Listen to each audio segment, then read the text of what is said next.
Hello everyone, study school learning में आपका स्वागत है। मैं पवन कुमार। बच्चों, आज हम पढ़ने जा रहे हैं लोकतंत्र और विविधता। क्या होता है किसी भी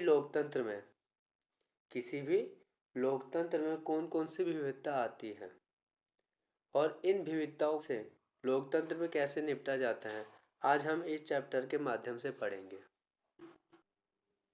नीचे पढ़ते हैं। मैक्सिको ओलंपिक की कहानी। यह अध्ययन बच्चों एक कहानी से शुरुआत होती है। मैक्सिको ओलंपिक की कहानी में एक घटना घटित होती है। एक अधिकार आंदोलन से संबंधित है। 1968 मैक्सिको सिटी में हुए ओलंपिक में 200 मीटर की दौड़ पदक में समारोह की तस्वीर है ये। अमेरिका का राष्ट्रगान बज रहा है और सिर झुकाए तथा मुट्ठी ताने हुए दो खिलाड़ी खड़े हैं। एक है टॉम स्मिथ, जॉन कोल्स है, जो कि ये कौन है? एफ्रो अमेरिकी। अब बच्चों, एफ्रो अमेरिकी किसे कहेंगे, यहाँ भी देख लेते हैं। एफ्रो अमेरिकी या ये बोलेंगे एफ्रो अमेरिकन। यह अश्वेत अमेरिकी या अश्वेत शब्द उन अफ्रीकी लोगों के वंशजों के लिए प्रयुक्त होता है जिन्हें 17वीं और 19वीं सदी की शुरुआत तक अमेरिका में गुलाम बनाकर लाए गए थे और वो वहीं बस गए हैं। अमेरिका में ही बस गए थे, ठीक है, वहीं पे रहने लग गए थे। इन लोगों को क्या कहेंगे? एफ्रो अमेरिकन कहेंगे। ओके, यहाँ पर क्या बता रखा है, नीचे देखते हैं। इन्होंने क्रम स्वर्ण और कांस्य पदक जीता था। जो ये दो खिलाड़ी हैं, इन्होंने स्वर्ण पदक और कांस्य पदक जीता था। उन्होंने जूते नहीं पहने थे, सिर्फ मोजे चढ़ाए। पुरस्कार लेकर दोनों ने यह जताने की कोशिश की अमेरिका अश्वेत, जो अमेरिका में अश्वेत लोग, अश्वेत मीन्स जो काले लोग हैं, वो गरीब है। स्मिथ ने अपने गले में एक काला मफलर जैसा परिधान भी पहना था, जो अश्वेत लोगों की आत्मगौरव का प्रतीक है। कोल्स ने मारे गए अश्वेत लोगों की याद में काले मनकों की एक माला पहनी थी। अपने इन प्रतीकों और तौर तरीकों से उन्होंने अमेरिका में होने वाले रंगभेद के प्रति अंतर्राष्ट्रीय बिरादरी का ध्यान खींचने की कोशिश की। काले दस्ताने और बंधी हुई मुट्ठियाँ अश्वेत शक्ति का प्रतीक है। इन्होंने जो अपने ऊपर मुट्ठी बांध रखी थी, ये किसका प्रतीक है? बंधी हुई मुट्ठियाँ अश्वेत शक्ति का प्रतीक है। ओके, रजत पदक जीतने वाले ऑस्ट्रेलिया धावक पीटर नाम्स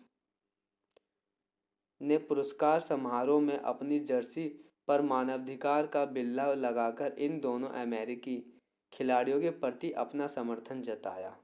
यहाँ पर तीसरा भी खिलाड़ी है जो ओलंपिक में है, इसने भी क्या किया था? अपना समर्थन दिया था। अंतर्राष्ट्रीय ओलंपिक संघ ने कोल्स और स्मिथ द्वारा राजनीतिक बयान देने की इस युक्ति को ओलंपिक भावना के विरुद्ध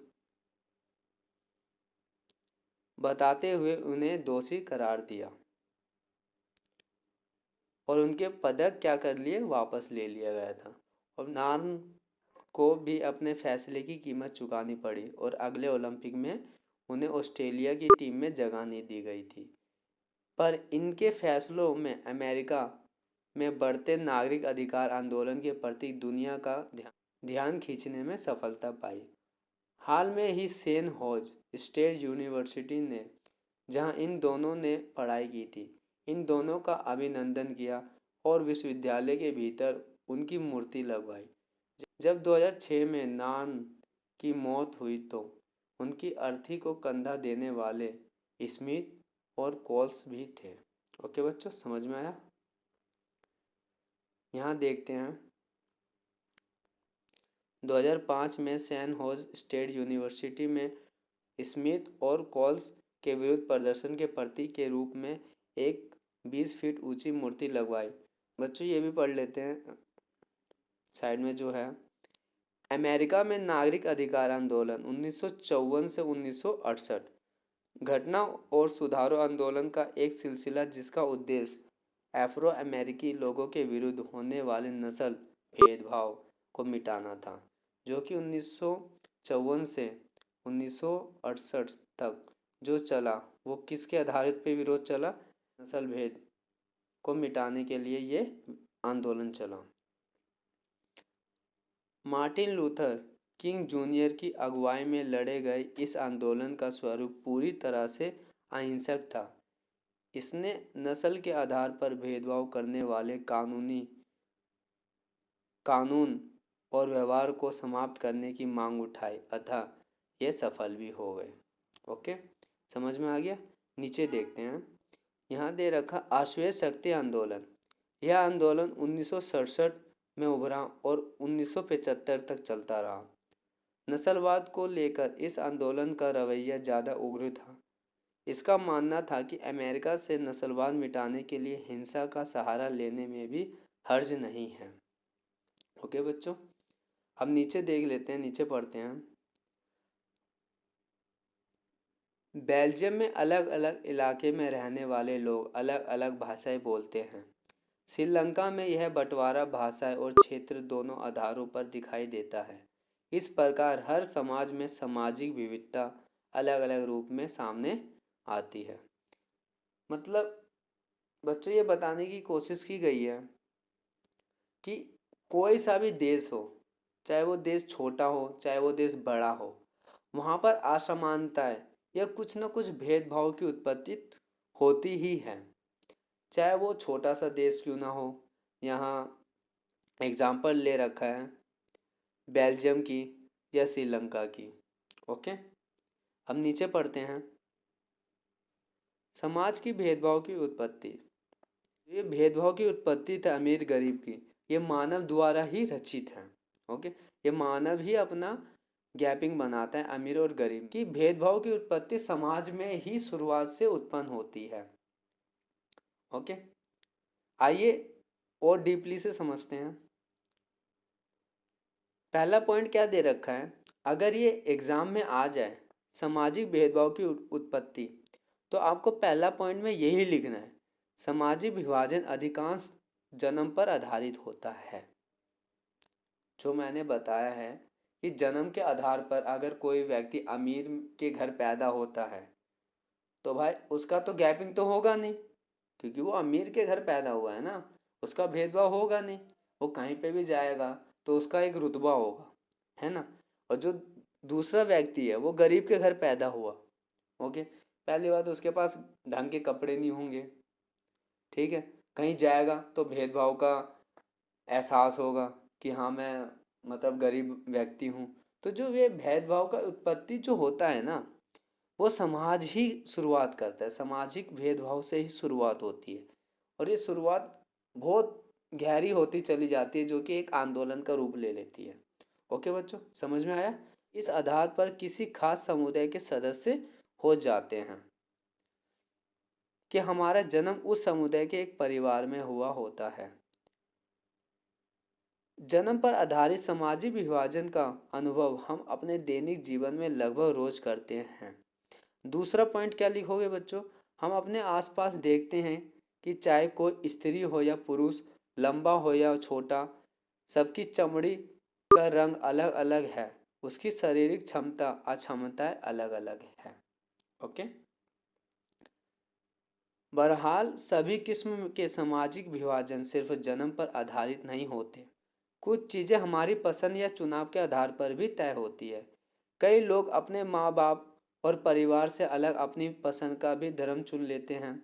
हम सभी लोग पढ़ाई के विषय, पेशे, खेल, संस्कृति गतिविधियों का चुनाव अपनी पसंद से करते हैं। इन सब के आधार पर भी सामाजिक समूह बनते हैं और ये जन्म पर आधारित नहीं होते हैं। हम तीसरा पॉइंट ये भी लिख सकते हैं, माँ बाप और परिवार से अलग अपनी पसंद का एक धर्म भी चुन लेते हैं। जो कि क्या होता है, हम सभी लोग पढ़ाई के विषय में पेशे, खेल, संस्कृति गतिविधियों का चुनाव अपनी पसंद से करते हैं। ओके, यहाँ देखते हैं चौथा पॉइंट हम ये लिखेंगे बच्चों, सामाजिक विभिन्नताएं लोगों के बीच बंटवारे का एक बड़ा कारण होता जरूर है, लेकिन यही विभिन्नताएं कई बार अलग अलग तरह के लोगों के बीच पुल का काम भी करती है। विभिन्न सामाजिक समूह के लोग अपने समूह की सीमाएं से परे भी समानताएं और असमानताएं का अनुभव करते हैं। उदाहरण ये बता रखा है कि जो कॉल्स और स्मिथ तो एक हिसाब से समान थे। दोनों कौन थे? अफ्रो अमेरिका थे, जबकि नॉन अश्वेत थे। पर इन तीनों में एक समानता थी कि वे सभी नस्ल आधारित भेदभाव के खिलाफ थे। इसने ये बताया है बच्चों, जो नस्ल भेदभाव होता है ये सब लोगों में नहीं उत्पन्न होती है। कुछ लोग क्या हो करते हैं, जैसे नाम्स की बात कर रहे हैं यहाँ पर कि ये दोनों कौन थे? स्मिथ और कॉल्स।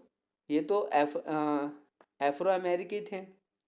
पर जो नाम्स थे ये तो अश्वेत थे, ऑस्ट्रेलिया के अश्वेत, मतलब गोरे लोग थे। पर इसने भी इसका समर्थन किया था ओलंपिक में, इन्होंने भी समर्थन किया था, जो कि अगले साल इनको नहीं खिलाया गया था ओलंपिक में।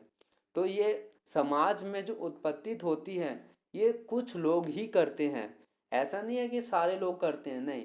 भेदभाव का रंग जो उत्पन्न होता है, कुछ अच्छे लोग भी होते हैं जो कि ये भेदभाव मिटाना चाहते हैं, पर कुछ क्या होते हैं कि ऐसे समाज में उत्पन्न मानसिकता होती है जो भेदभाव का उत्पन्न वो खुद ही करते हैं, और कुछ लोग क्या करते हैं, वो भेदभाव मिटाना चाहते हैं, वो समर्थन करते हैं। ओके, देखते हैं, नीचे बढ़ते हैं।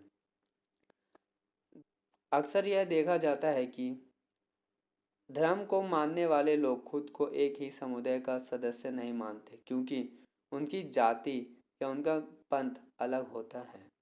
यह भी संभव है कि अलग अलग धर्म के अनुयायी होकर भी एक जाति वाले लोग खुद को एक दूसरे से ज़्यादा करीब महसूस करें।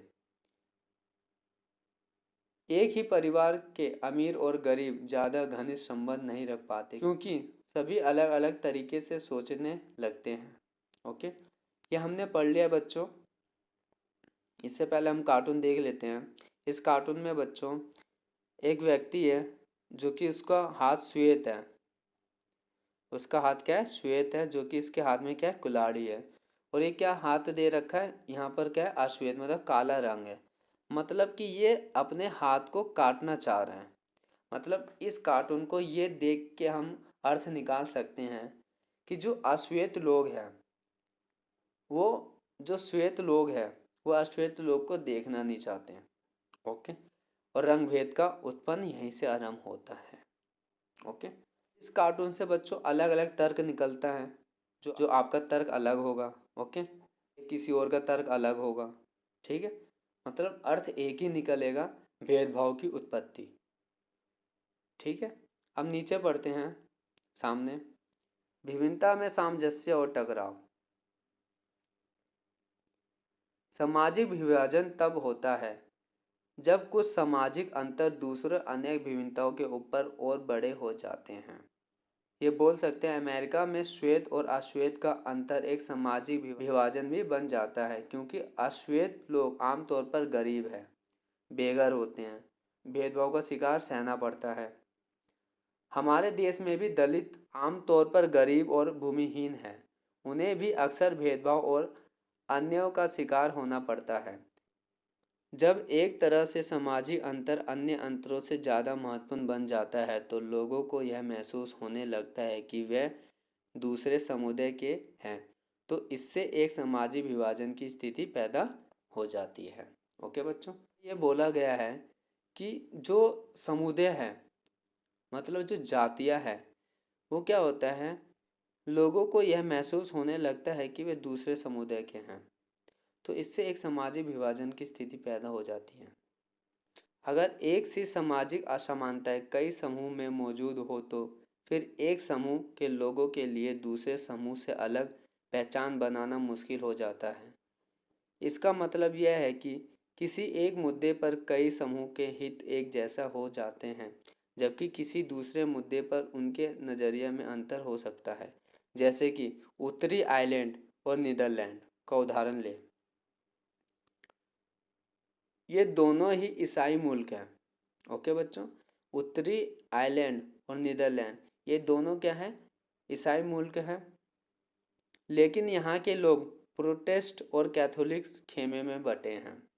उत्तरी आयरलैंड में वर्ग और धर्म के बीच गहरी समानता है, वहाँ के जो कैथोलिक समुदाय हैं वो क्या है, गरीब है। लंबे समय से उनके साथ भेदभाव होता आया हुआ है और नीदरलैंड वर्ग में धर्म के बीच ऐसा मेल दिखाई नहीं देता। वहाँ कैथोलिक और प्रोटेस्ट दोनों में अमीर और गरीब है। कहाँ की, नीदरलैंड की बात की गई है।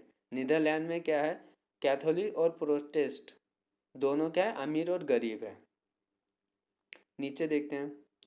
परिणाम यह है कि उत्तरी आयरलैंड में कैथोलिक और प्रोटेस्टों के बीच भारी मारकाट चलती रही, पर नीदरलैंड में ऐसा नहीं है। जब सामाजिक भिन्नता एक दूसरे से गुजर जाती है तो एक गहरे सामाजिक विभाजन की जमीन तैयार होने लगती है। नीचे क्या दे रखा है, यहाँ ये सामाजिक विभिन्नता एक साथ कई समूह में विद्यमान होती है, वहाँ उन्हें संभालना अपेक्षाकृत आसान होता है। आज अधिकतर समाजों में कई किस्म के विभाजन दिखाई देते हैं। देश बड़ा हो या छोटा, इसमें खास फर्क नहीं पड़ता। भारत काफ़ी बड़ा देश है और इसमें अनेक समुदाय के लोग रहते हैं।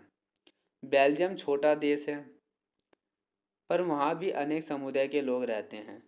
जर्मनी, स्वीडन और समरूप समाज में भी जहाँ मोटे तौर पर अधिकतर लोग एक ही नस्ल और संस्कृति के हैं, दुनिया के दूसरे हिस्सों में पहुँचने वाले लोगों के कारण तेजी में बदलाव हो रहा है।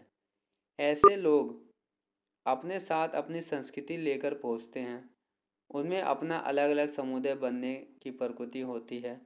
इस हिसाब से आज दुनिया में अधिकतर देश बहुसंस्कृति हो गए हैं। ओके, उदाहरण लेते हैं भारत की। जैसे कि भारत की जो संस्कृति है, भारत के देश रोजगार के लिए अमेरिका, रूस, जापान, फ्रांस ऐसे ऐसे देश में जाते हैं, ईरान, तो ये अपनी संस्कृति लेके जाते हैं। ओके, तो क्या यहाँ क्या बोला गया है, हर देश में बहुत संस्कृति व्यवस्था हो गई है, जहाँ पर क्या है कि जैसे अमेरिका एक देश है, ओके, वहाँ पर भारत के लोग गए हुए हैं, अफ्रीका के लोग गए हुए हैं, तो उस देश में क्या है, बहुत संस्कृति लोग उत्पन्न हो गए हैं। मतलब वहाँ पर बहुत संस्कृति लोग ज़्यादातर हो गए हैं। वहाँ के रीति रिवाज क्या, भारतीय भी हो गए, जापानी भी हो गए, अफ्रीका के लोग भी चले गए, तो वहाँ के बहुत संस्कृति उत्पन्न हो गई है। ओके, समझ में आ गया बच्चों? ठीक है, आगे देखते हैं। सामाजिक विभाजन की राजनीति। बच्चों क्या होता है, राजनीतिक जो है एक हद तक होती है, जो कि राजनीति क्या करती है कि जनता के भलाई के लिए प्रयोग हो, उपयोगी हो, तब बढ़िया है। अगर यही राजनीति धर्म पर आ जाती है या लोगों के भाषाएं पर आ जाती है या लोगों के मुल्क पर आ जाती है या लोगों के राज्य पे आ जाती है, ठीक है, तो यही राजनीति एक देश को टुकड़ों में बदल देती है, विखंडता कर देती है। यही राजनीति, अगर राजनीति लोगों के लिए, उनके भलाई के लिए कार्य करे, तो यही राजनीति एक अच्छा देश बनाती है। लोकतंत्र में विभिन्न राजनीतिक पार्टी के बीच प्रतिद्वंद्विता का माहौल होता है। इस प्रतिद्वंद्विता के कारण कोई भी समाज फूट का शिकार बन सकता है। अगर राजनीतिक दल समाज में मौजूद विभाजनों के हिसाब से राजनीतिक होड़ करने लगे तो इससे सामाजिक विभाजन राजनीतिक विभाजन में बदल सकता है और ऐसे देश विखंडता की तरफ जा सकता है। ओके बच्चों, उत्तरी आयरलैंड का जिक्र लेते हैं बच्चों, जो कि हम इसका जिक्र ऊपर कर चुके हैं। ब्रिटेन का यह हिस्सा काफ़ी लंबे समय से हिंसा, जाति, कटुता और राजनीतिक टकराव के गिरफ्त में रहा है। यहाँ की आबादी किसकी है? ईसाई धर्म की है। वह इस धर्म के दो प्रमुख पंथों में बुरी तरह बटी है। ओके, 53% आबादी प्रोटेस्टेंट है, जबकि 44% रोम कैथोलिक है। ओके, कैथोलिक का प्रतिनिधि, अब यहाँ पर कौन कर रहा है? कैथोलिक का प्रतिनिधि नेशनल पार्टी करती है। उसकी मांग यह है कि उत्तरी आयरलैंड को आयरलैंड गणराज्य के साथ मिला दिया जाए, जो कि मुख्यतः कैथोलिक बहुलक है। ठीक है, प्रोटेस्टेंट लोग का प्रतिनिधित्व पार्टी करती है जो ग्रेट ब्रिटेन के साथ ही रहने के पक्ष में है, क्योंकि ब्रिटेन मुख्यतः प्रोटेस्टेंट देश है। यूनियनिस्ट और नेशनलिस्ट के बीच चलने वाले हिंसक टकराव में ब्रिटेन के सुरक्षा बलों सहित सैकड़ों लोग और सेना के जवान मारे जा चुके हैं। 1998 में ब्रिटेन की सरकार और नेशनलिस्ट के बीच शांति समझौता हुआ, जिसमें दोनों पक्ष ने हिंसा आंदोलन बंद करने की बात स्वीकार की। कहानी का ऐसा दुखद अंत नहीं हुआ। वहाँ धार्मिक और जाति विभाजन के आधार पर शुरू हुई राजनीतिक होड़ में युगोस्लाविया कई टुकड़ों में बट गया।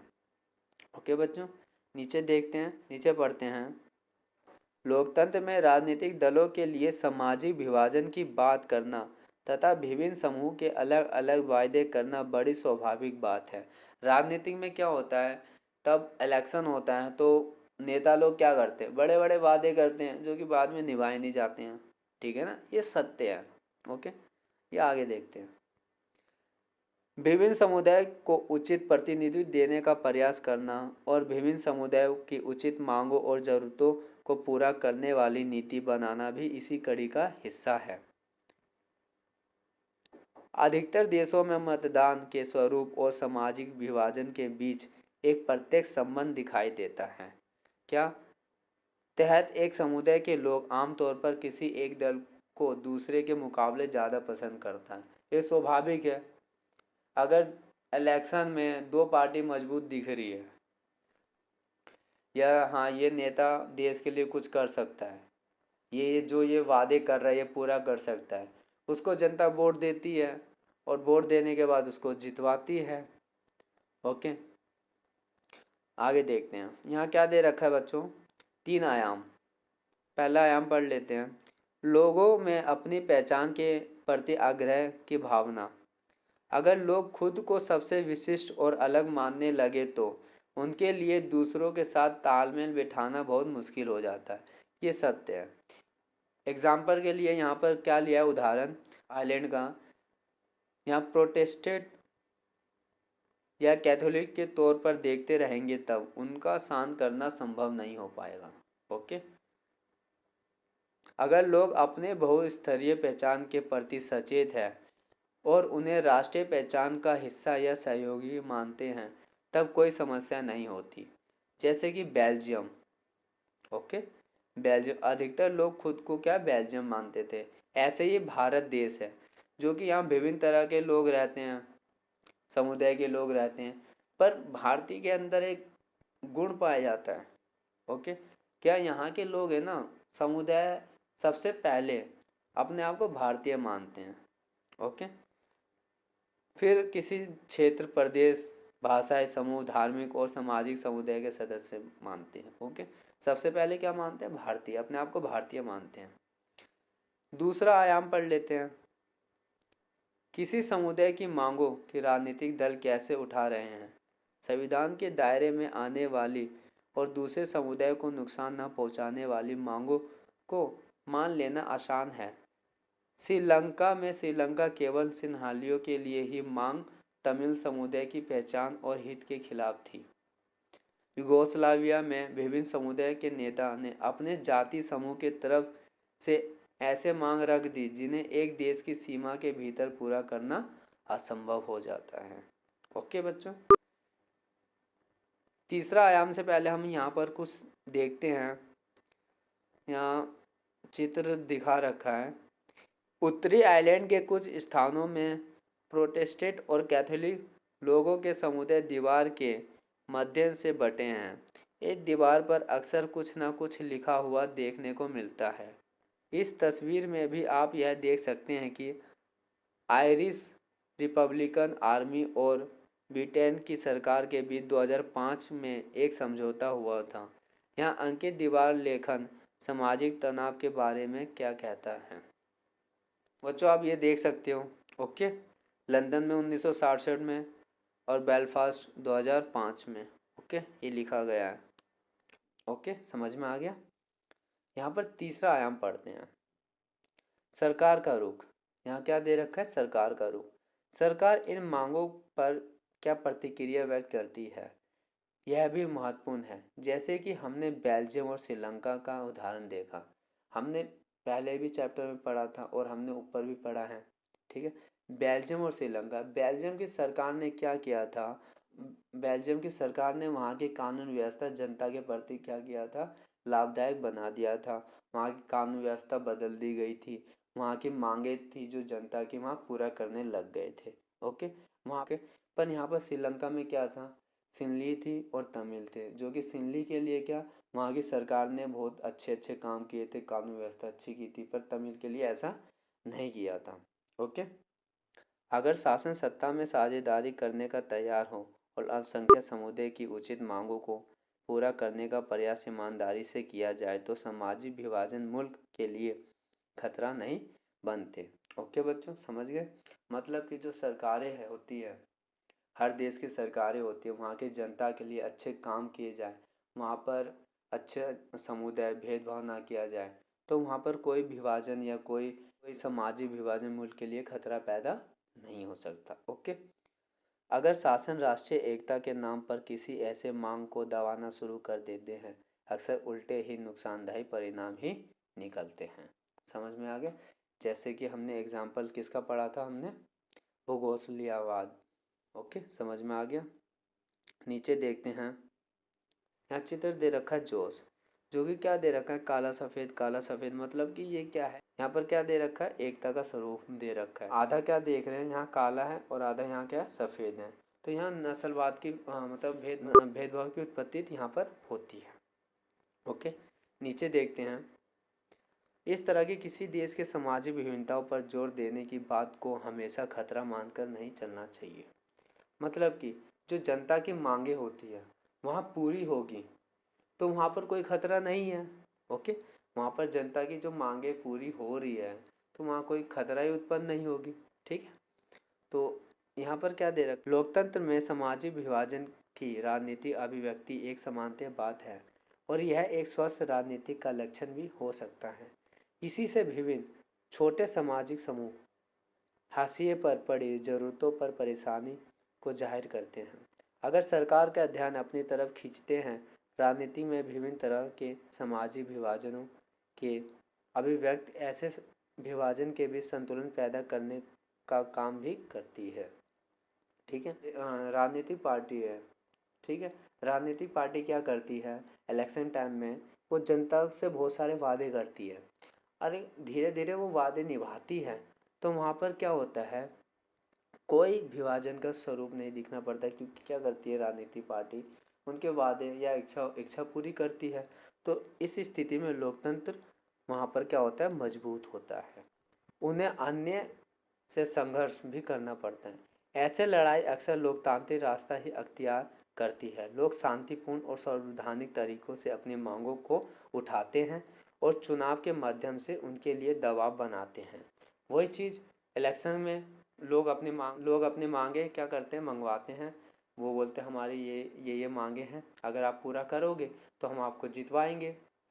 ओके, ठीक है, तब फिर नेता जीतने के बाद जनता की मांगे फिर पूरी करती है। ओके बच्चों, इसी के साथ बच्चों यहाँ पर हमारा चैप्टर कंप्लीट होता है। अब मिलते हैं बच्चों हम इसके चौथे अध्याय में। ओके, वीडियो को लाइक और सब्सक्राइब ज़रूर करना और अपने दोस्तों के साथ शेयर करना जो अच्छे से पढ़ सके समझ सके। And bye, take care.